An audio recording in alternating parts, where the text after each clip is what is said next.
Hello and welcome to episode 127 of the Talking Wednesday podcast. I think it is. Yes, I think we're 1127. Yes. Wonderful. We've had a lot of just episodes spurted around everywhere, so it might be, we'll figure it out. Exactly, because there's been episodes when we've not needed them, there's not needed them, words straight away, when we've not expected them because of all the manager talk and that, but this is the first time we've actually sat down and recorded an episode proper in a while without there being some breaking news or something of the sort, or Jack's computer dying halfway through, or we don't know that yet. Don't say it. Don't you damn say it. Oh! Anyway, he's got his backup running today. We'll be fine. We won't have to rely on auto saves. But yes, it's James and Jack this week. There's a lot to talk about this week. How's your week been, my friend? Well, my £119 headphones that haven't got a warranty because of the registration stuff have broken. And now they're hanging by a thread. So that's fun. Much like many of us, when we've read the season ticket prices and the match day ticket prices, our mentality and mental health state and sanity is all hanging by a thread. And that's what happened. And I also, for the benefit of the audio listeners, I'd showed the camera my headphones that cost that much money, and after 2 months just decided to pop, just exploded on me. So that's sorry about that, audio listeners. That sound probably wasn't pleasant. The one thing I do want to mention is he could have registered the warranty on these headphones, by the way, but you don't think to look, and that's how they get you. But I was just excited that they turned up, but it was like, ooh, nice headphones, and thought, I mean, technically, I can throw the box away. I don't think you have to. You don't have to. Oh. Because you should, if they're 2 months old and you've still got the proof of purchase, if they have broken, that you should be fine, because they should have a year standard on them anyway. Oh, yeah. I checked that, Jack, actually. I did get them via Amazon. Like, it is obviously Rode as the seller, but I did get them via Amazon. But dispute it and send them back, because the thing is, they should still have a year on that. I've just thought that, actually. Rode's thing is 10 years. So Rode, you sign up for their 10-year extended warranty. However, if they've broken after 2 months, that comes under standard, and Amazon should have you back on that. So you might be all right. Right, Jack, okay. To be fair. Okay. I would suggest getting in touch, because Amazon might sort it even themselves. But yes, I'm glad you've had a good week. Yes. How are you, James? How's your week been? Because I don't want to get shouted at by Soph off air. So again. She didn't shout, did she? She didn't even say anything. She's a scary lady. Soph is scary when she wants to be. Yeah, I'd say she knows how to be very direct when it needs to be. But to be fair, it's also very ideal for us to have that, because we've also come from creative backgrounds in terms of you need that level of focus. I'm quite good at that, but I'm also probably too nice to some people. So I'm the one that's like, oh yeah, that's fine, we'll do it at some point. I'll take the extra work, and Soph's the person that goes, stop taking the extra work, and actually talks me into sense, basically. But yes, I'm sure she listens to the start of this podcast usually as well, so I'm sure she'll appreciate you calling her scary. But yeah, it's been a interesting one. I will say at the start of this, Tramlines, hashtag not Tramlines, my band Overend. If you've watched this podcast for a while, we're going to be playing on Sunday the 23rd. That's the one. So next weekend, actually. Oh. Yes. I've got all rehearsals next week for it. Tramlines, we're doing West Street. So their event's called Not Tramlines. I've done West Street a few years back now, but it's probably the first Overend show in a while, and rehearsals are sounding really good. It's really nice. It's the first time we're ever going to have played that entire EP. So we're going to play the entire EP at the show. So if you are a fan of this podcast and you liked, and you are one of the ones that said, oh, actually, I quite like your band, because there was a few of you that had a chat with me about it, and you're based in Sheffield or can come, Sunday, the 23rd, yes, I've just said that. Sunday the 23rd, we are on stage at 6:30. Doors are at 6. We are the first band on because I am old. So that'll be quite nice. I could leave a reasonable hour and get back before all the work traffic. I'll be sticking around for a couple of hours, as I always do. But yes, and I would advise you to do the same. But doors are at 6. We're on at 6:30. West Street Live. Come and see us. But yeah, that's my bit of plug-in. Now I'm going to plug for potentially the final time. However, I feel like this man's going to be doing a lot more work with us at some point when I decide to rebrand everything again. Lee, who created our Talking Wednesday Owl. Now it's just become part of everything we do, really. And it's on everything. It's even on Threads, which we will talk about in a second. But Lee has got over 25 years of graphic design experience. He rebranded Talking Wednesday, rebranded the Talking Wednesday Owl, brought us into more of a modern style. As you can see, he also did Punk's artwork. He did your artwork, but he kind of he generalized sort of, he brought more of a standardization between mine and Punk's channels as well, specifically the podcast and Punk style there. And he really, really can alter to all of your needs. So if you require a creative designer, he is a creative designer, but he's a graphic designer would be the actual way to say it. Look at that, Lee. Do you want more of a bespoke read? Check out Goose Creative. So it's goosecreative.com is the website, and I'm going to double check I'm getting the website right because I've got this wrong once, and that wasn't ideal. It's goosecreativedesign.com. That's why I checked. goosecreativedesign.com. And as I've just loaded up his website, Talking Wednesday is the first thing there. So check that out. Oh, nice. And he is on Instagram. He is... I should have written this down. I'm extending it so you're getting an even longer read here, Lee. Absolutely. Creative... It's because he changed it a few times. Goose Creative _design on Instagram. Go check Lee out. Can't recommend him highly enough. We also have socials. I remember like, he sent me one of the initial emails that I got from him about my stuff. It just had Goosey as like the email, you know, the sender's name was just Goosey. And I went, what? Have I got some spam email here? And they open it and it's Lee. And it literally was just Goosey. And I thought, okay. But yeah, so maybe it might come up as Goosey if he emails any of you that go for business. Or it didn't for me. It came something up, else. Maybe you're just on mates terms with him more quicker than I was. But yeah, the socials that we have now, we are on Threads. We've actually got the name we wanted on Twitter, but it was too short. Talking Wednesday Podcast on Threads. It's also the one we've got on Instagram that has no posts, but it's what we are eventually going to use for some of our video content and that sort of thing. So it's also on Instagram, yeah. At Talking Wed on Twitter. That's the only place with the at Talking Wed. Talking Wednesday Podcast. Pretty much all the Facebook platforms there. So check that out. And that's also Threads, the new social media platform, not the incredibly, incredibly bleak 1980s nuclear Holocaust movie that I have watched once and never want to watch again. Honestly, it's just, yeah. I wonder about you sometimes. It gives you nightmares for like months at a time. I do wonder about you.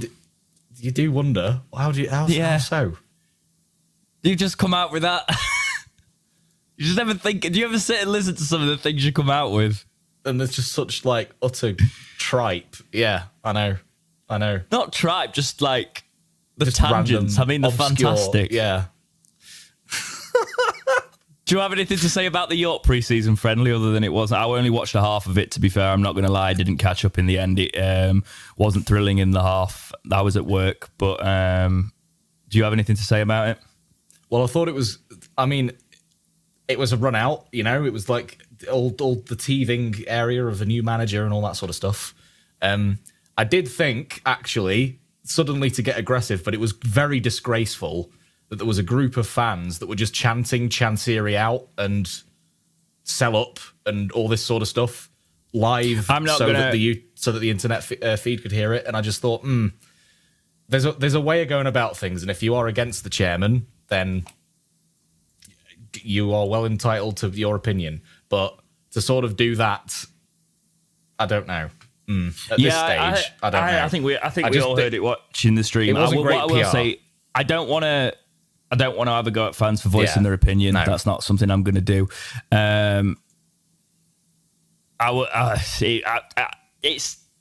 It wasn't ideal what we heard, was it? But like, it's one of those things where it's also a case of the club have got to be better and make sure they're monitoring that. And if they hear anything like that, the stream should have been muted early on. But football fans are going to football fans, Jack. If they realise they can be heard on a live stream, that's what they're going to do.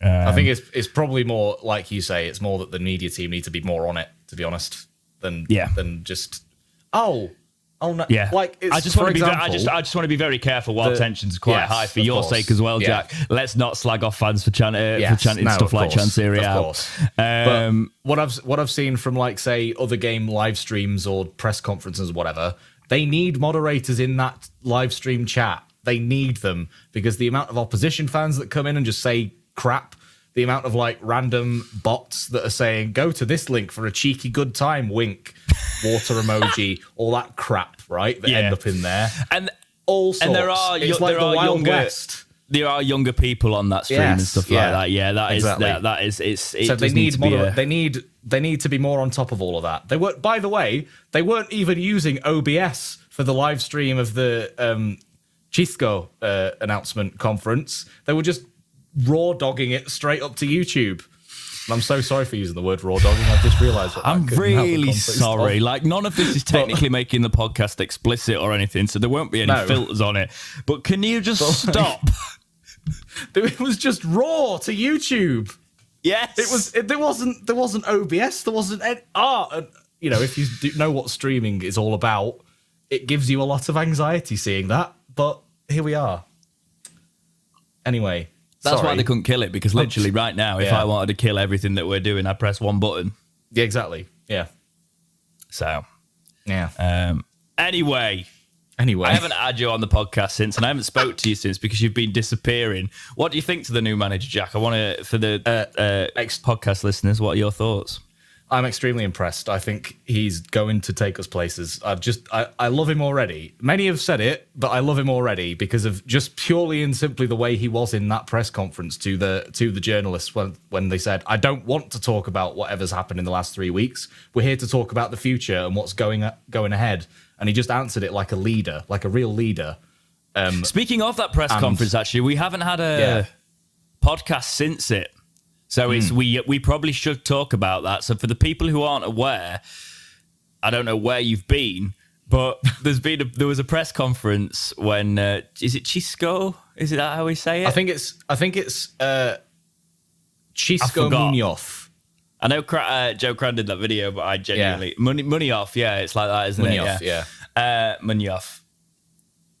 There was a press conference to reveal him as the new manager, which turned in to Chansiri ranting for a good 13-minute. It was a 20-minute press conference, by the way. 13 minutes of that with Chansiri ranting about Carlton Palmer. And I couldn't believe what I was watching, Jack. How does somebody not step in there and go, stop? Because it completely... We had a chance to turn something around positive because you know what I've seen of this new manager? He seems like a really positive bloke and he seems like he brings a nice energy. And it was almost a case of, this was a live stream press conference and Chansiri was just... And whether you agree with what Carlton Palmer said, or I'm sort of like in the case of like either back it up or leave it, but he's back down now. It's let's just leave it, shall we? But at the time, it didn't need 13 minutes ranting about it because it just brought us back down. When the thing is, you can tell, you can tell why he did it though, because it's quite clear that the journalist in question that asked that question had not been doing his research on what had happened since Darren Moore left. He'd not read the statement that explained it all. He'd not read anything other than going to the sources that they already had at Sky, which are the Sky pundits, who have come out with information that clearly wasn't correct. It was just their reactionary emotional response, and that's the source of they've gone with. And I actually think that's quite poor journalism, quite frankly, if that's what you go with for your sources. Like, you're supposed to do the due diligence before turning up to something like this, but clearly they didn't do that. And then because it was the national media, I I'm not naming the name because, we don't want to get on bad terms with them, but the national media outlet to whom they belonged to, because it was that platform, maybe he felt like he had to explain himself. And we know that English isn't his... You already mentioned where the reporter was from. Did I? Oh. Yeah, it doesn't matter. Oh, well. His comments do not represent Sheffield Wednesday. Yes. Carry on. They're my own views, whatever. Anyway, there's the disclaimer. You're welcome.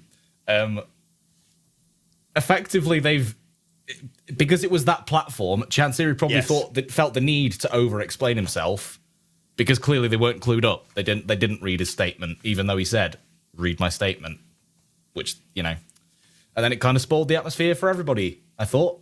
Yeah, I think what the situation is there, you have somebody go in and you have someone lean in and you go, or you have somebody go, and even if you annoy him in the moment and just take the wrath, because I can still imagine with the backlash from it, I can imagine the media team probably got a bit of a wrath from the chairman anyway. So, but why is the press officer not stepped in and said no questions about this? Why did they not say anything? Yeah. That's what I want to know as well. Why is the Wednesday press people not gone? I'm sorry, we're disregarding that question because that's not relevant to this conference. It's difficult to interrupt your chairman when he's not stopping. Yeah. As well. I'd have just taken it when he paused for breath and went, should we move on to the new manager? That's genuinely what I'd have done in there. And if I'd have got a grilling for it, I'd have been like, well, sack me because you were leading yourself down a bad path there. It wasn't needed. But anyway, I thought he spoke very well when absolutely. Obviously the new manager picked up from, I keep saying new manager because I'm terrified of the pronunciation. But when he picked up from Chansiri and went, it's all about this new era and being together. And I can see that from him. And I just hope it's not a case of, he's like, what have I walked into? Because some of the look on his face, bless him. Welcome to Sheffield Wednesday, mate. A lot of people have sort of said that was a side eye at the chairman for talking, but I didn't take that interpretation. I almost felt like he was angry at the media for not wanting to know about him and still just asking about Darren Moore. I can't imagine he was thrilled when Chansiri said that there was other managers that had a better CV than him. But the thing is, they would have already... I understand as well, yeah. But they would have already had a discussion, and possibly he might have even said that. Because obviously English is the second language, and what he probably meant was there was other managers with a longer list of accomplishments on their CV. Yeah, probably. Who have been in it longer, etc. That's what he meant, I guess. And I think there was an understanding that that's what he meant. Because, an insult like that wouldn't be taken lightly by someone with his personality, it seems. Because, and like you said, he seems to be a very positive guy, but he also seems to have that real edge of like, don't cross me because I will destroy you kind of thing. There seems to be that underlying edge to him, Yeah.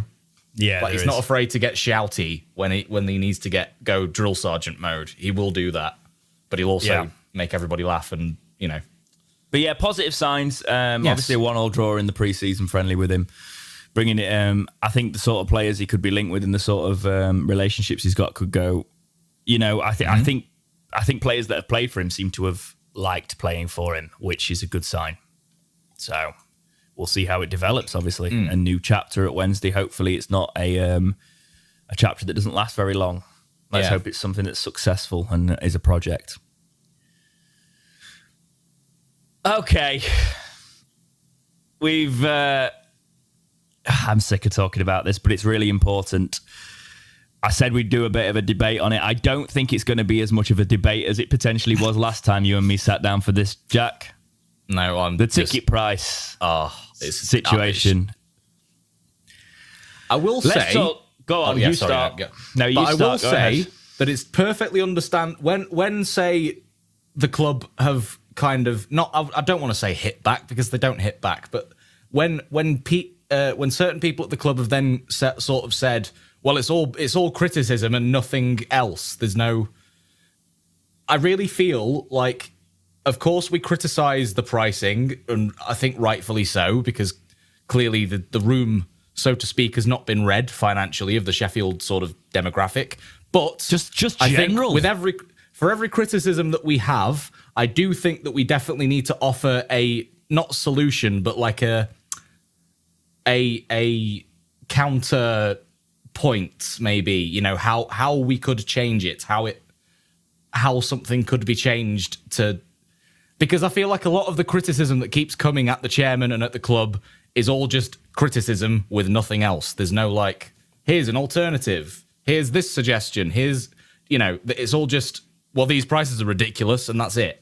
There's no... Well, I will say I've made... Do you know what I'm trying to say? Yeah, I will say, and I know I'm not saying like everybody watches all of this, but I do know certain things are heard in certain places. I've mentioned on 2 occasions, and I've made it quite clear that we should revamp the membership structure. That's one solution. That's the only thing I can see as a way of actually putting your money where your mouth is with it, and making it more accessible for loyal fans. And people said you could sort of cheat the system there if you did that, and people would be passing around the membership points. But I'd be like, yeah, but it'd be still tied to one account. It's not like the whole point is it gets tied to a specific ID. And it's not so you can't. Yeah, of course you can hand it to your mate if he wants to go and you don't want to go, but that's still one ticket. Yeah, It's not like something that could be exploited. But yeah, I think that's where it's got to come in, because let's talk about these match day prices. These are ridiculous. So I'll start with the South Stand, which is the headline basically. £59 for an adult on a Category A game. We don't. There's too many categories for one. It goes all the way through to Category G. Why do you need 7 categories? Right. Concessions are 49 quid, under 17s 20 quid, under 11s 15 quid, under 5s 5 quid. Right, the lowest price on the South is £36 for a Category G game. Somebody was saying that Accrington Stanley was Category A last season, by the way. Oh, wow. Just for comparison there. I don't know if that's true, but I wouldn't be surprised, depending on the time it was. The North and the Grandstand, 51 quid. For an adult, 41 quid for a concession. That's Category A. The Cop, 45 quid, 35 quid for a concession. All kids, all under 17s are 20 quid. And in the top 2 categories, no matter where you stand is, under 11s, 15, under 5s, 5 quid. That drops down to 5 at each for the under 17s and 11s to 15 quid and 10 quid respectively in all other category games. Now, for me, if this... it's weird because I look at this, Jack, and I look at Category G and I go, that's reasonable for a football match in the Championship. On the Cop, 27 quid. Oh, I'm like, that's a bit high for the Cop, but I'll pay that. That's the cheapest ticket you can get, 27 quid, and it's going to be a few games a season. It's ridiculous. I guess that would be what? Maybe Plymouth? Maybe. Someone like that? I don't know. Like the it's hard to even pick who that would be in my head. Like, I guess Category A would be the recently relegated Premier League teams, right? And then maybe B would be the playoff contenders from last year. I don't know. Like, this is it. How do you even place the games in the categories? It also might be categories depending on timing. So you think a lot of the Saturdays would be higher up. Yeah, and good then point. The Tuesday night games, they're probably a bit lower down. Why not just A, B, and C, man? And then with a vast, or even just 4 categories, but with a vast price difference. I've got to talk about the fact that yes, we've got a membership. It's 50 quid. So 30 quid membership last season. Yeah. 50 quid. 50 I understand that. It's a £5 off every game, so yes, that can help. But then it's a tenner off select games. But it's 4 select games. If you can't go to those games, you're probably out of luck. So there's not many options there. And I just think for a match day, this price is out, families. Football Typer, Matt on Twitter, he was saying that from what he's got, and don't shoot the messenger on this, by the way. I just want to say something because I saw his tweets last night and he's looking for ways to help fans. What he's heard from the club is that if you are really struggling and you genuinely want to go, the club will help. The club will do their best to help if you reach out. However, right, there is some element of pride and a case of like, I can be financially struggling for a little bit because of certain factors in my life, but I'm not going to I'm not gonna. I know this is I know it again. This is like, oh, well, why do you care about your pride and sort of thing? But it's like, I don't feel like I'm hard off enough. I guess I would never feel that in a certain thing, even if I was like really skint, to reach out for a luxury, like not for a luxury, but like support my club. Do you know what I mean? In a match day thing like that, and I wouldn't want to put fans in that awkward situation. I feel like there should just be reasonable ticket pricing, so nobody has to do that. In my opinion, Jack. Yeah, and if sort of like, oh, you're really struggling financially, well, we'll give you like a certain, a chunk of percentage off. Why not just set the ticket at that price anyway? Exactly. And then, because logic dictates, the more bums in seats, the more money you make on a match day from like the merchandise and the food and drink and all that sort of stuff. So why are you now... A ticket on the South is the same price as a shirt. It just sort of feels like he's looked at London clubs and gone, right, we'll use that pricing structure. Because this to me looks like... Keep talking, actually, that's great. Because this sort of, to me, looks like what things would cost should you live in or around the London area, and we know what London prices are like. Anybody that lives in the north that goes to London for a week gets an absolute heart attack when they buy a pint of beer or buy anything else. Or if they just go to Tesco without a club card, that's what they're faced with. That is a bit stupid, that, actually. And everywhere else is doing their own reward cards now. I'm like, stop. Sheffield Wednesday should too with their membership cards, They should, yeah. That's fair. But it just sort of feels like if I was going to say, I don't know, a London club in the champion, if I was going to like Millwall or Charlton or QPR or someone like that, then I would expect that sort of a match day, because I have been to one QPR game with my friend that lived down in London and who's a QPR fan, and this is the price that we paid for a match day ticket was 30. It was around the 39-42 pound region for a single match day ticket on the day, and that's what you would expect. That's what I would come to expect from a London club, not a club in Sheffield in the north of England where the finances are like totally different. Inflated prices are nowhere near as much as this. But sorry, which club did you go to? Which club did you go to? QPR. Okay.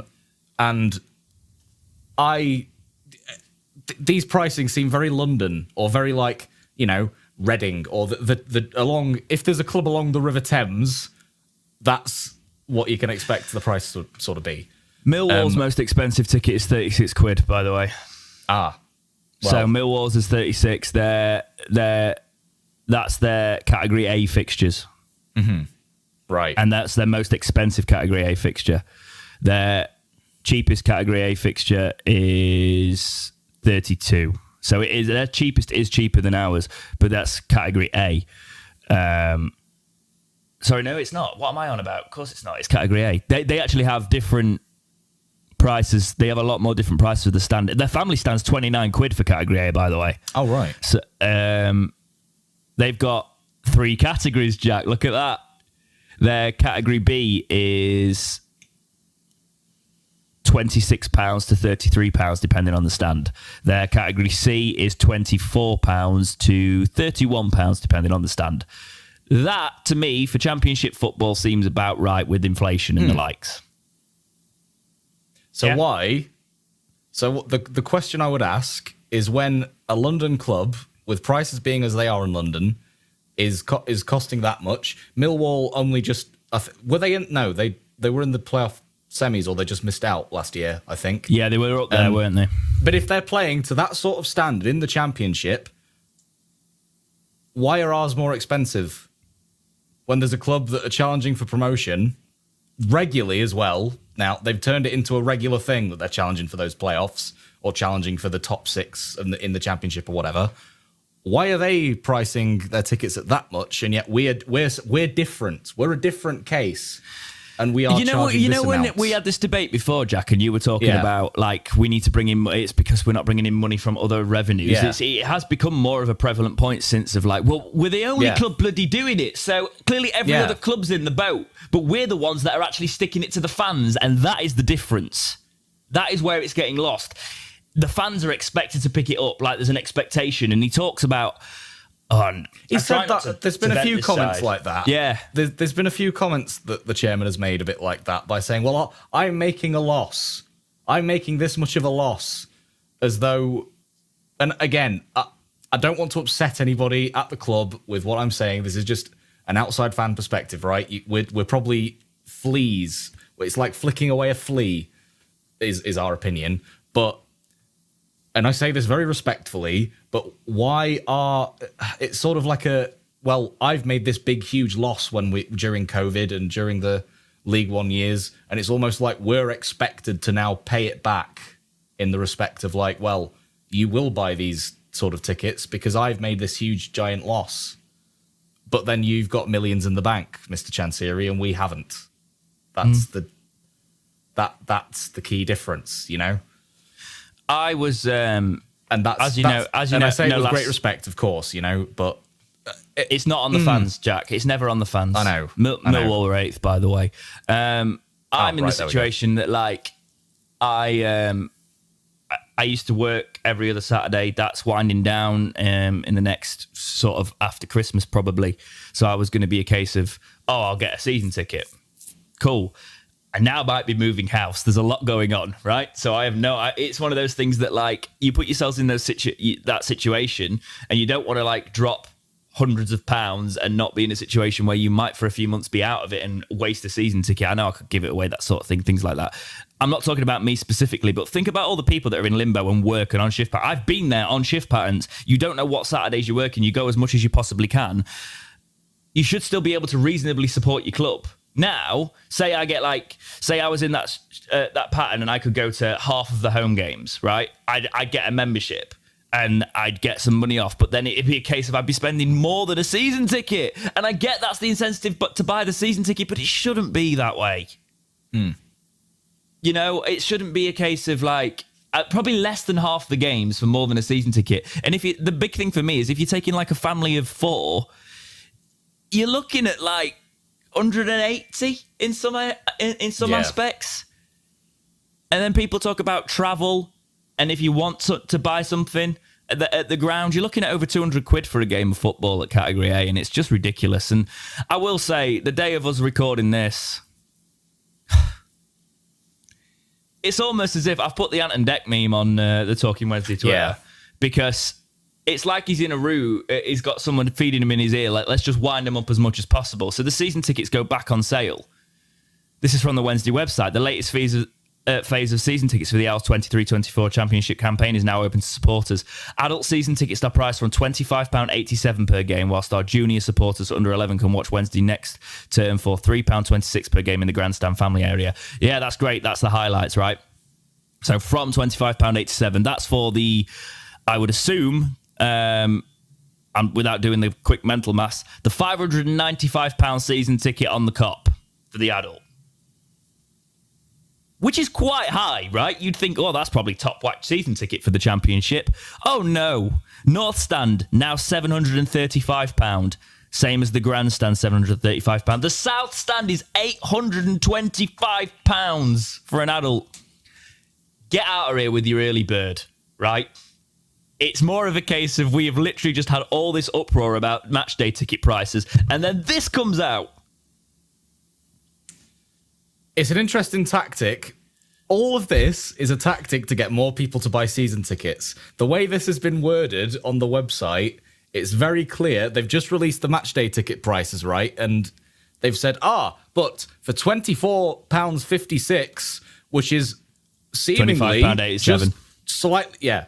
Which is slightly just over half of the price for a match day adult ticket on the cop, and is roughly half the price of a North Stand and Grandstand adult Category A match day ticket. That's why it's more worth buying a season ticket than it is buying the match day tickets. So go and get your season ticket. It's all a thing to sort of go, well, actually, it works out as half the price per game to get a season ticket. Because I think possibly the club needs a big influx of cash flow in terms of like all of the lump sums of the season tickets coming in, compared to just on the day spend it. Do you know what I mean? Do you know what I'm trying to get at? I just think it's all. I get what you're getting at. I just think it's just ridiculous and it's completely out of touch. And the fact is, if I'm going to get a season ticket now, I used to go on the Cop back in those days, but I'm not now. I like sitting on the north. I like sitting on the south. What's quite nice about in seasons where I've not got a season ticket, getting a membership and block hopping, going to a different block each game and seeing where I prefer the view from, where I prefer sitting, what sort of like. That's something I'd never even thought of doing for ages, and being able to do that has made me go, actually, I love the Cop, and it was a big part of me growing up, but I probably wouldn't get a season ticket on there again. Because the view's not great, to be honest. Especially if you sat behind the pillars. For what my light's gone. For what I want from a game, I really like to be able to watch all the play. I know this is so nerdy, right? But I like being able to watch the game off the ball as well. Oh, same. And I like to be able to see both ends of the pitch very easily for that, and that's just what I go to the match for. But not what I go to the match for, but what I look for at a match, when I'm looking at it, and it's helpful for this sort of thing when we're talking. That's one thing you don't get on cameras unless you've got a free camera access. Yeah, watching players off ball is something you don't always get with cropped camera footage. So that's a perk of going to the match if you're a bit of a football nerd in that regard.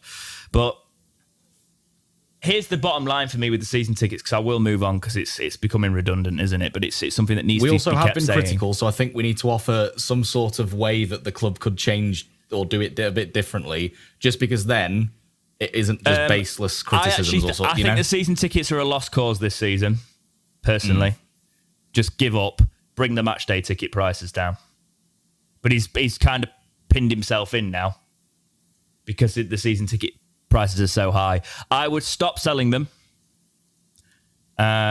because you've done it now, or bring them down and refund, which is not ideal either. So just bring the match day tickets prices down, because what's the cheapest you can bring a match day ticket price down now to? 27 quid, which is the category G on match day. For whatever reason, you should not be paying £59 for a Sheffield Wednesday match in the Championship. When we don't know how we're going to do this season, we could be fighting relegation. Exactly. This is the thing. It's like, if we knew we were guaranteed to be pushing for like the top 2 or the top 6 or whatever, then there might be a bit more of an incentive. But because it's so unknown, the unknown factor, especially with changing the manager and the coaching staff and having to get at least minimum 8 players in the door, new faces, because loads left or whatever. Having a first team squad of 14 players at the start of pre-season is more of an unknown factor. All of this unknown factor doesn't justify this amount of money being advertised as how much it'll cost for a match day ticket or a season ticket or whatever. But I will say clearly, This must be the revenue stream. The main revenue stream for the club must be this. And that's really wrong, because that might work at like non-league levels. Great. But when you're at this stage of the like footballing pyramid, the one below the friggin' Premier League, you need a lot more income than just the gate receipts or whatever. That you need sponsorships. You need all sorts of extra revenue streams. But I also wouldn't be surprised as well with coverage on the national scale being like it was recently after that press conference, as you may have seen, where they've just painted the chairman as just going on a tirade with no context and no prompt to it. He just went on a tirade, according to this news outlet. With coverage like that, it wouldn't actually surprise me if the bigger, more lucrative sponsorships have said, we don't really want to go anywhere near you if you're getting news coverage like this. No, thank you. So this is the awkward conundrum. We need more revenue streams from other sources than just tickets. We need sustainable. We need some bloody positive news, Jack. Yeah. We need something positive, because it's coming to a point now where we try to support the club and we try to even make sense and support the ownership's decisions and the structure of the club and what's going on.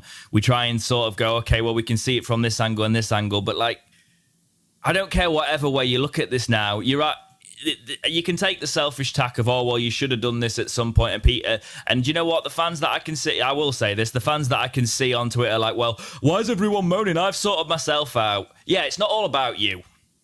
All right? Not everybody does the same thing that you do, and they don't do it in the same way. Some people wait to a certain point, and they've got that right. And in fact, at no point should we be priced out. And the Wembley comparisons are stupid. Wembley's once in a lifetime for some people. Exactly. Some people never see their club at Wembley, right? And we knew it was going to be, everybody would push the boat out for that and spend money. But it's a little bit different to go into a home match against a newly promoted League One side. So how about we actually... Some fans even only see their club fail at Wembley. Just look at Sheffield United. How about we be a little bit better to each other in the fan base? Yes. And then we can all come together on things like this. That'd be ideal, exactly. Yeah? Right. Sheffield Wednesday this week.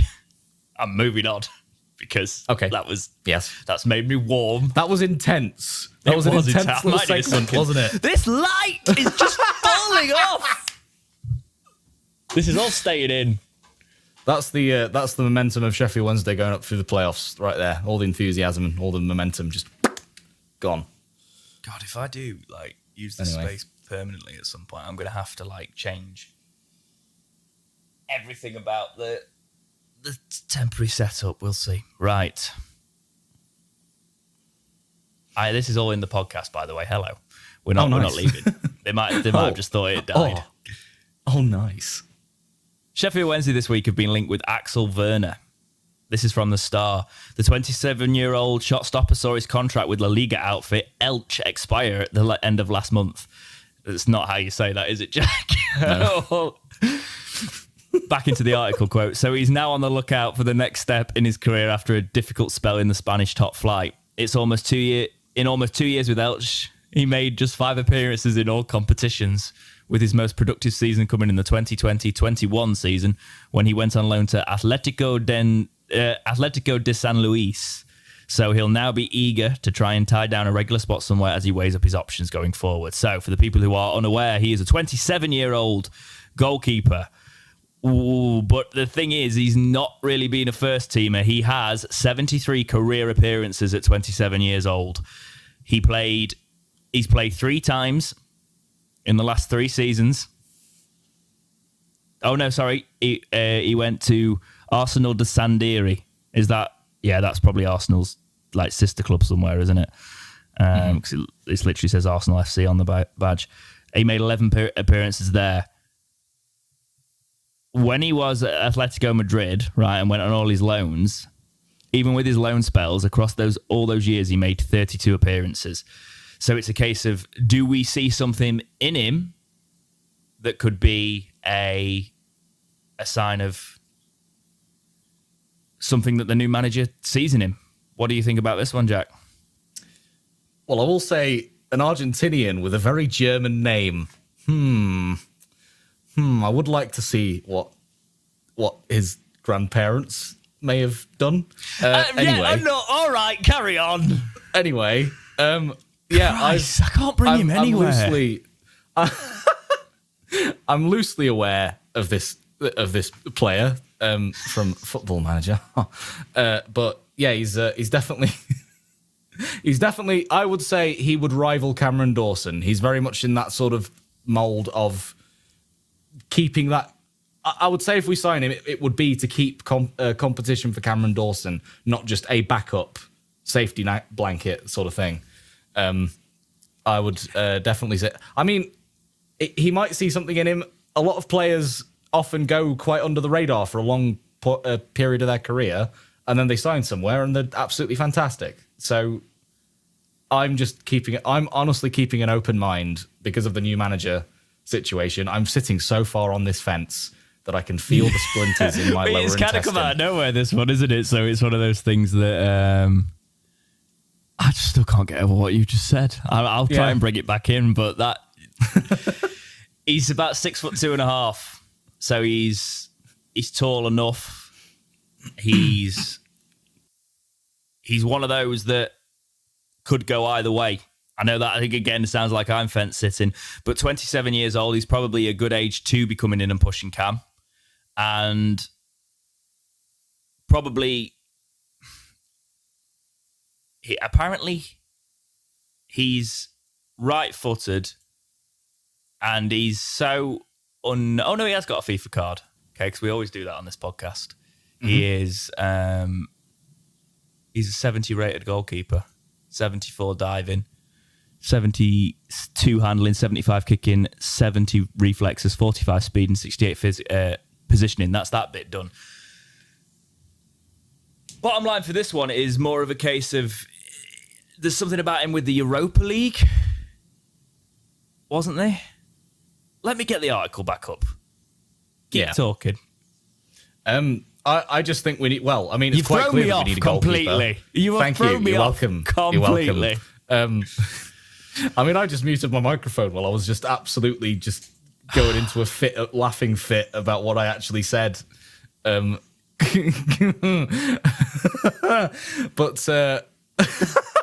sorry. Just carry on. So I Some definitely think we're that we need a signing goalkeeper Timo Werner, coming by in. the way, because they can't read.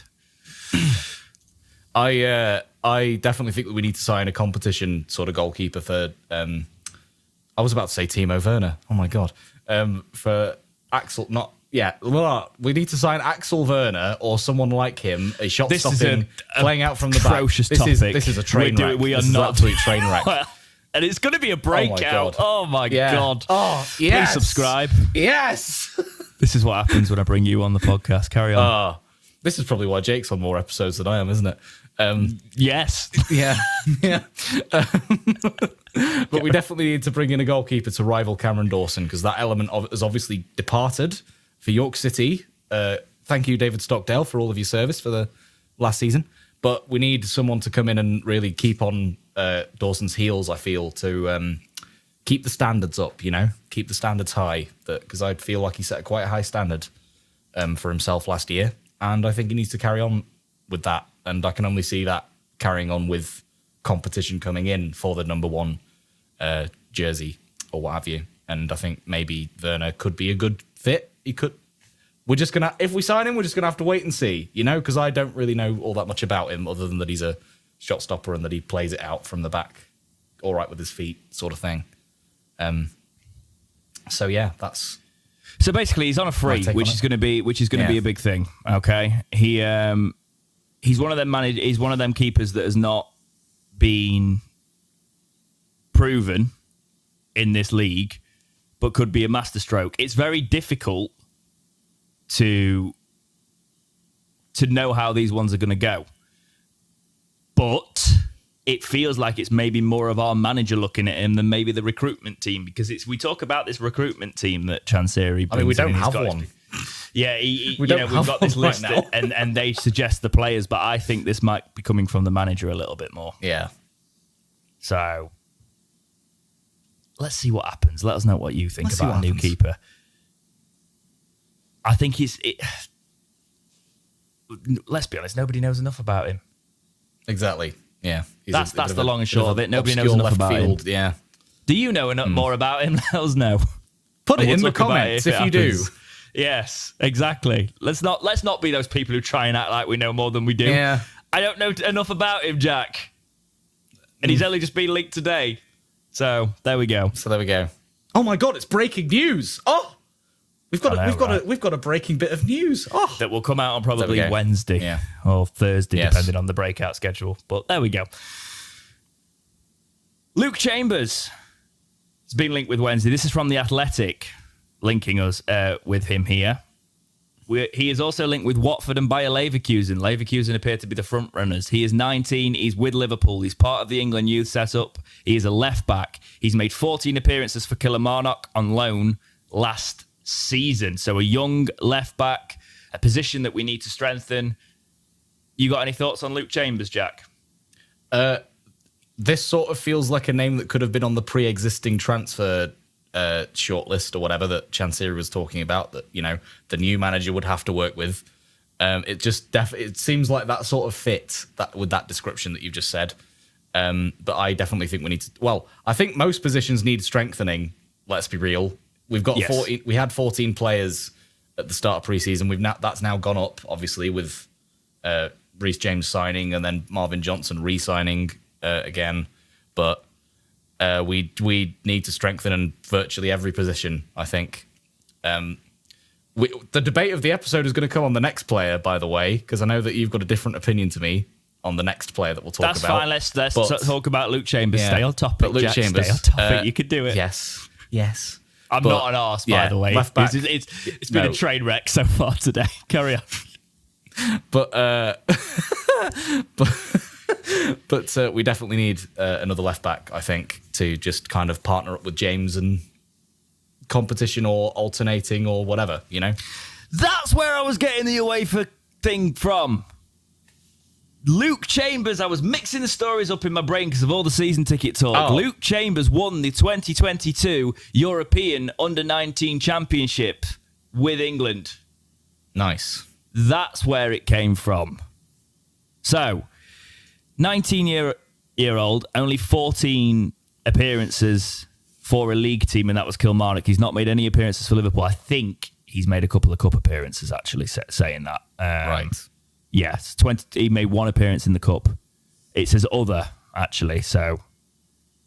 Oh, no, it's the under-21s. He's not made any appearances for the senior side for Liverpool. It's all the under-21 stuff. I see. And obviously Kilmarnock after that. He's made the same amount of appearances for England under-19s. So... I don't know why it makes sense for him to go somewhere like Bayer Leverkusen. I could see him going to Watford, but because he's so unproven, maybe it is a good move for Wednesday. Maybe it is a good move for him specifically. He's the kind of player we need. We need to bring some youth in with the experience, because if we are going to be linked with older players, we need to make sure we bring in some youth to balance that out. We need energy, especially in our defence. I will say our defence is obviously not the youngest defence. So I always thought the players that we've been linked with recently, one of these younger defenders was always going to be on the cards. Yeah. So Luke Chambers, being 19, he's obviously part of a good setup at Liverpool. I can't see us going wrong with this one, really, if we do make it, but he might be tempted by something like Bayer Leverkusen. I could see that. I will quickly check if he's got a FIFA card, just so we can do the podcast transition, because he will have, and I bet he'll be one of them potential players. He doesn't, by the looks of it, but he is in the game. 59. So he's only on career mode, right? Yeah. 59 with a 76 potential. So not too bad, but it doesn't have a face, according to SoFIFA. So that'd be all right for Sheffield Wednesday, wouldn't it? I've just accidentally started playing my vlog because I was reading the comments, but there we go. Now, let us know what you think about Luke Chambers heading to Sheffield Wednesday, if it happens. Jack, what are we doing today, mate? Well, we're about to talk about the next player on the... We will in a minute. Give me a second. I need a second. Okay. This is just a train wreck. It's great. It's brilliant. I really hope, listeners at home, that you're having as much laughter with listening to this episode as we are making it. For the record, Jack wasn't meant to be on today. Jake's little one is sick. So he came in, and clearly he came in just off the rails by the looks of it. But thank you, Jack. Thank you for jumping on. Of course. Troy Deeney, it's coming back around, right? And I think this has sort of come out of nowhere in speculation and guesswork. Me and Jake said, I think we were the first ones to say it, like publicly, that it's going to happen, innit? Because we said it pretty much as the manager got announced, and we did that podcast that day. We possibly weren't, because there was possibly Twitter links at that. I can't remember exactly. It's been a while. However, it now seems to be that thing that's snowballing. And then we've been sent that Sky Sports clip of him talking about, we should find something out next week. We've been sent that so many times. And speaking to Yorkshire Live, the new manager who has got a good relationship with Troy Deeney, says just that. Quote, "You know I have a good relationship with Troy. He's a good person and I love him. I have a lot of contact with him. But right now is the moment for what we can improve with all the situations. We are putting the focus in the team needs and how we play in a good situation in the championship. We are trying to find the players to improve the team," end quote. Doesn't necessarily mean he's saying no there. Go on, Jack. I know you're dying to say this. I just sort of feel like that's, yeah, I love him, but no, we're not going after him. That's what that feels like to me. And I don't know I don't know if he'd fit well with what the club want to do because of his big. And yes, you're going to shout at me because I say, well, look at his age, but he's probably got like 1 year left, and we've already had a striker that could possibly fit in that category. Heck, we had a goalkeeper last year that fitted into that category as well. I just don't see us sustainably keeping on with going for that sort of like age range of player, and we've done it in the past as well, and it's not worked out. Quite the opposite, in fact. And I understand it's all about what when he says, you know, we're just looking for what we can improve the club upon, you know, in the present moment. But looking too much in the present is not a gift, like the name implies. It's not a gift to just look in the short term, because that's what we did for 4 years, and it got us into financial strife. We need to look at the longer term as well. Do they have a 3 or 4 year period where you know that they'll be great or, you know, improve the club? Whereas this is just a one year they'll do for now situation. My counter argument would be 1 year player coach. Because I think what a lot of people are missing is the fact he was talking about doing his badges, and he was talking about, you know, doing his badges basically. And also, I think a lot of people are missing the fact he scored 7 goals in the championship last season. Yeah, but it's not 7. Like he's, not. It's right. only 7. It's not 17, like you would expect from a striker. Right. But which one of our strikers is scoring 17 goals current strikers is scoring 17 goals in the championship next season? Which one is scoring 7?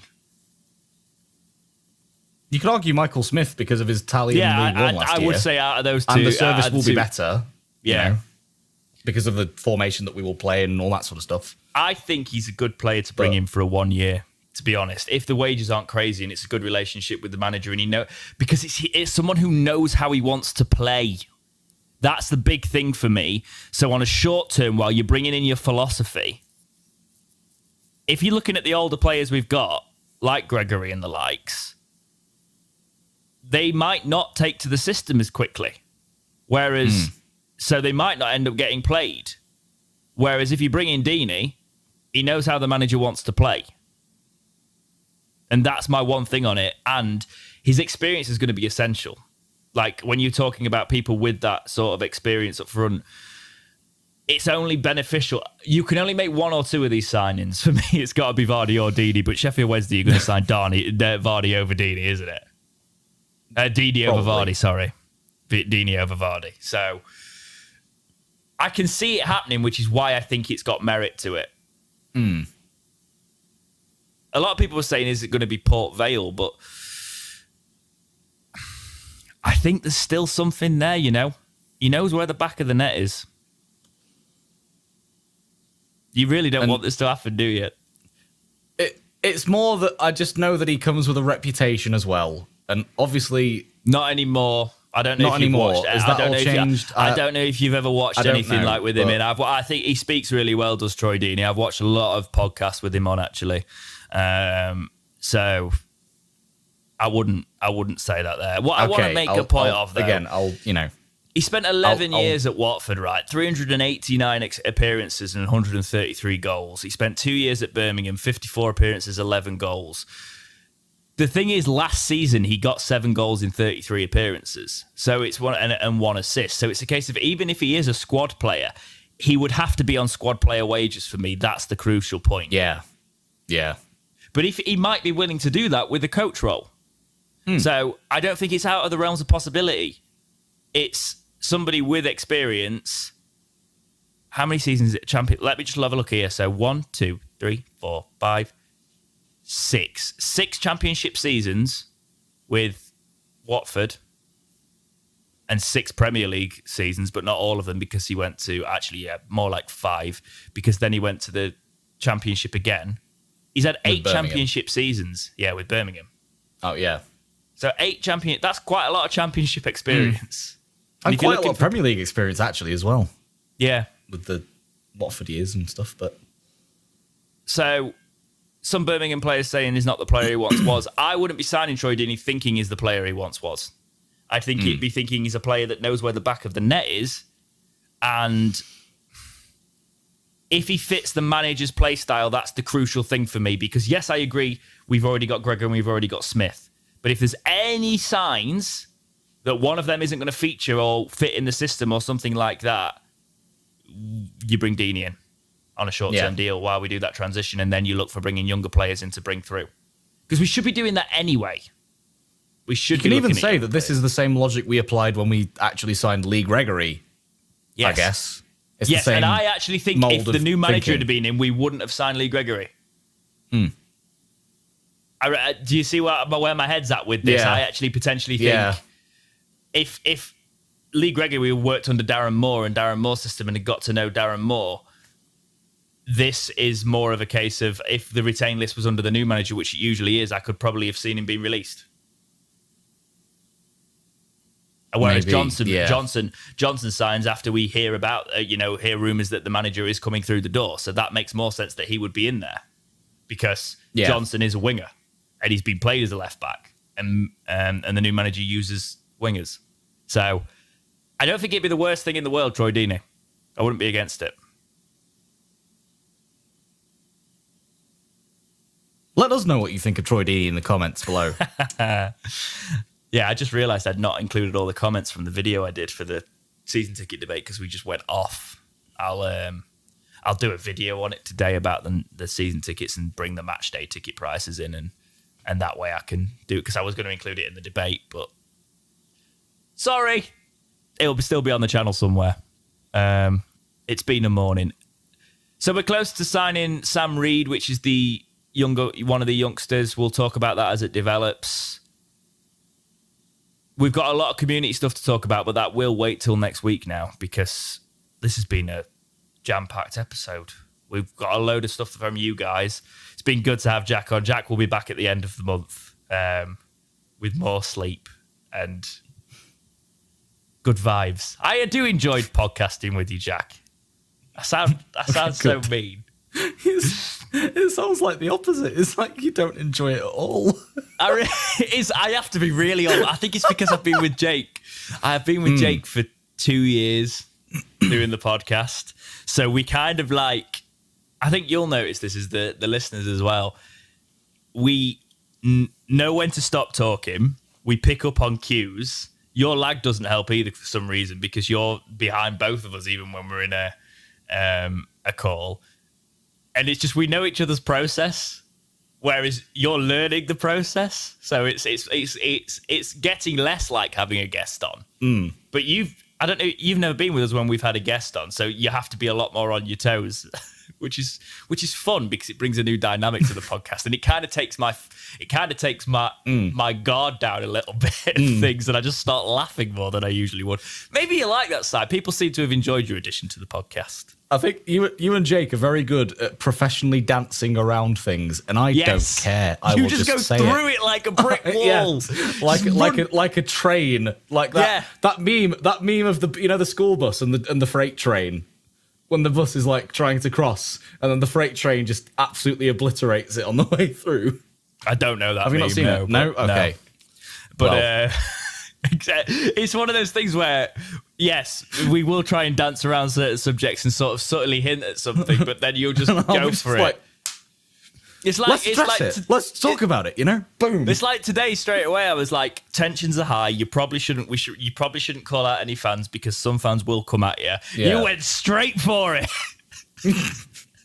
And I respect it because you say what's on your mind, but it's all fun learning experience. But there you go. There's a little bit of a peek back behind the curtain. I hope you've enjoyed this episode of Talkie Wednesday. Have you got anything to add, Jack? Just hope you're all well, and hope you're keeping well, and hope you're all not over Drink water. It's being a very, very warm summer this year. So drink water, please. Keep hydrated. Don't get sunstroke. Yeah, I'm going to go and sit in front of a fan for a bit because I'm very warm up here right now. And then I'll probably sit down and talk about the season tickets and include all the things about the match day tickets because what a mess. But there we go. That's been it for this week's episode of Talking Wednesday. Take care of yourselves and we'll see you in the next episode of Talking Wednesday. Cheers.